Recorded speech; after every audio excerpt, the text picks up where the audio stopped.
16 months ago, in April of 2023, I launched my campaign for President of the United States. I began this journey as a Democrat, the party of my father, my uncle, the party which I pledged my own allegiance to long before I was old enough to vote. I attended my first Democratic convention at the age of 6 in 1960. And back then, the Democrats were the champions of the Constitution, of civil rights. The Democrats stood against authoritarianism, against censorship, against colonialism, imperialism, and unjust wars. We were the party of labor, of the working class. The Democrats were the party of government transparency and the champion of the environment. Our party was the bulwark against big money interests and corporate power. True to its name, it was the party of democracy. As you know, I left that party in October because it had departed so dramatically from the core values that I grew up with. It had become the party of war, censorship, corruption, big pharma, big tech, big ag, and big money. When it abandoned democracy by canceling the primary to conceal the cognitive decline of the sitting president, I left the party to run as an independent. The mainstream of American politics and journalism derided my decision. Conventional wisdom said that it would be impossible even to get on the ballot as an independent because each state poses an insurmountable tangle of arbitrary rules for collecting signatures. I would need over 1 million signatures, something no presidential candidate in history had ever achieved. And then I'd need a team of attorneys and millions of dollars to handle all the legal challenges from the DNC.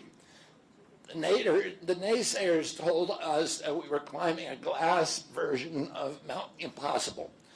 So the first thing I want to tell you is that we proved them wrong.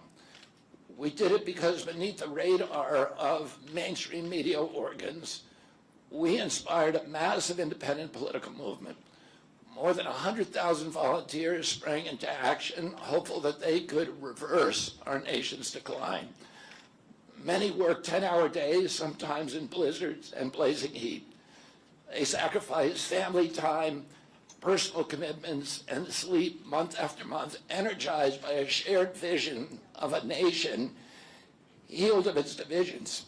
They set up tables at churches and farmers' markets. They canvassed door to door. In Utah and in New Hampshire, volunteers collected signatures in snowstorms, convincing each supporter to stop in the frigid cold, to take off their gloves, and to sign legibly.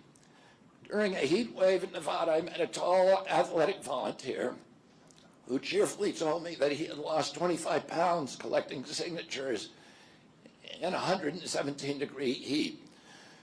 To finance this effort, young Americans donated their lunch money, and senior citizens gave up part of their Social Security checks. Our 50-state organization collected those millions of signatures and more. No presidential campaign in American political history has ever done that. And so I want to thank all of those dedicated volunteers and congratulate the campaign staff who coordinated this enormous logistical feat. Your accomplishments were regarded as impossible. You carried me up that glass mountain. You pulled off a miracle. You achieved what all the pundits said could never be done. You have my deepest gratitude, and I'm never going to forget that, not just for what you did for my campaign, but for the sacrifices you made because you love our country. You showed everyone that democracy is still possible here. It continues to survive in the press and in the idealistic human energies that still thrive beneath a canvas of neglect and of official and institutional corruption. Today, I'm here to tell you that I will not allow your efforts to go to waste.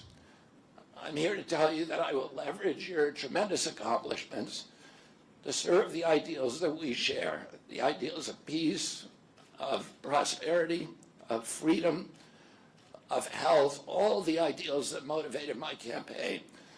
I'm here today to describe the path forward that you've opened with your commitment and with your hard labors.